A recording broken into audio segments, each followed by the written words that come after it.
दोस्तों, चार बेटियां अपने बाप का जनाजा लेकर कब्रिस्तान पहुंची। आखिर ऐसा क्यों? आइए जानते हैं। दोस्तों, एक गांव में एक कमरुद्दीन नाम का आदमी रहता था। उसकी बीवी का इंतकाल बहुत पहले ही हो चुका था और उसकी चार जवान, खूबसूरत, पर्देदार, परहेजगार लड़कियां थीं। वो लड़कियां बिना पर्दे के घर से बाहर भी नहीं निकलती। कमरुद्दीन दिन भर शराब के अड्डे पर बैठा रहता, रात को तवायफ खाने जाता। बेटियां सिलाई करके कपड़े बुनकर पैसा कमाती और कमरुद्दीन उन्हीं पैसों को शराब खाने और जिना के अड्डे पर उड़ाता। गांव वाले कमरुद्दीन पर लान तान करते, उसको गालियां देते और कहते कि इसी की वजह से इसकी जवान बेटियों की शादी नहीं हो रही। जब बाप ऐसा है तो बेटियां कैसी होंगी? कमरुद्दीन को इस सब बातों से कोई फर्क नहीं था। उसे कोई फर्क नहीं पड़ता था। वो अपने शराब, जुआ और जिना में डूबा था। कमरुद्दीन अब बूढ़ा हो चुका था और उसकी तबीयत खराब होने लगी और वो बीमार रहने लगा था।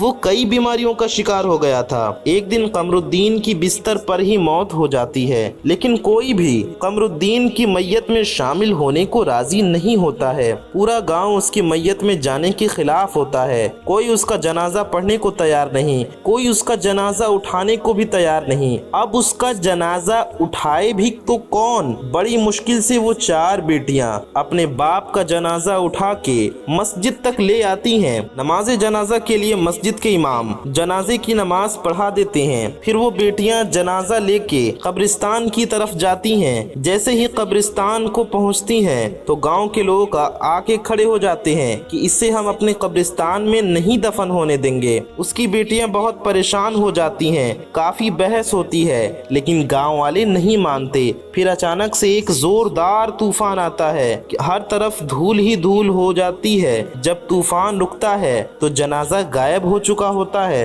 अब ये देख करके सारे लोग हैरान और परेशान हो गए कि आखिर ये जनाजा कहाँ चला गया। उसकी चारों बेटियां मुस्कुराने लगती हैं। फिर सब देखती हैं कि कब्रिस्तान में एक कब्र खुदी हुई है और उसमें कमरुद्दीन का जिस्म है। वहाँ से बड़ी ही खुशबू आ रही है, बड़ी ही अच्छी महक आ रही है। वहाँ पर फूल गिरे हुए हैं। ये देख के लोग बहुत ज्यादा हैरान परेशान हो जाते हैं कि हमने कब्रिस्तान का गेट बंद किया हुआ था, तो आखिर कमरुद्दीन का जनाजा अंदर कैसे चला गया? इतने में बड़ी बेटी बुलंद आवाज से कहती है, ऐ लोगों, क्या तुम मेरे बाप को शराबी और जानी समझते थे? मेरा बाप अल्लाह का चाहने वाला बंदा था। मेरा बाप शराब के अड्डे पर जरूर जाता था, लेकिन वहाँ शराब पीने नहीं बल्कि लोगों की इस्लाह करने जाता था और उसकी इस्लाह से न जाने कितने लोग शराब को छोड़ चुके हैं। और मेरा बाप जिना के अड्डे पर जरूर जाता था, लेकिन वहाँ पर जो तवाइफे होती उनकी इस्लाह करने के लिए जाता था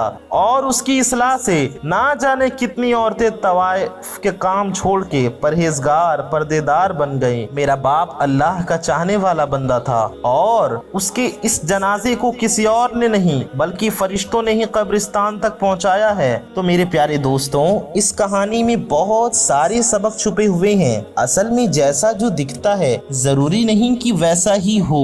हमारी सोच हमारे तक ही है, लेकिन दूसरा इंसान कैसा है ये तो तब पता चलता है ना जब उसकी असलियत, जब उसकी हकीकत सामने जाहिर होती है। तो मेरे प्यारे दोस्तों, इस पर आपको क्या कहना है कमेंट में हमें जरूर बताइएगा। और किसी भी इंसान के बारे में बुरा ना सोचें। क्या पता कौन सा बंदा अल्लाह का नेक बंदा हो, अल्लाह का महबूब बंदा हो, ये अल्लाह ही बेहतर जानता है।